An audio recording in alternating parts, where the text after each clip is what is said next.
Марьям Хамхоева воспитывает 11 детей. Она обладательница почетного звания «Мать-героиня». Ее семья стала одной из тех, чью историю услышала вся страна на недавней встрече с президентом России Владимиром Путиным, прошедшей в формате видеосвязи. Тогда Марьям Хамхоева и озвучила семейную проблему с транспортом. Не было транспорта у нас, и часто, если куда-то выезжаем, то всей семье не получалось, или приходилось вызывать такси.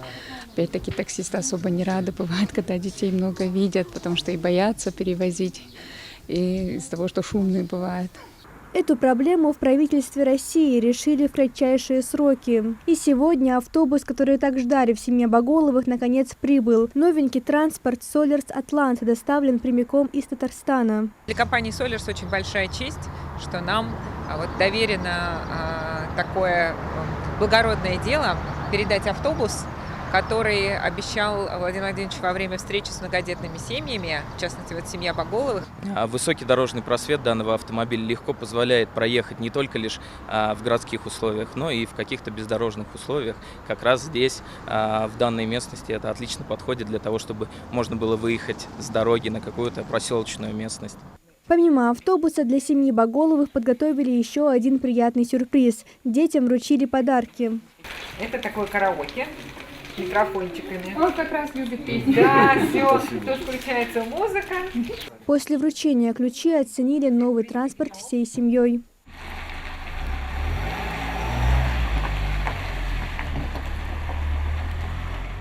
Всем благодарность, всем, кто участвовал, даже, говорю, заводу отдельно, работникам, ведь это же их труд тоже.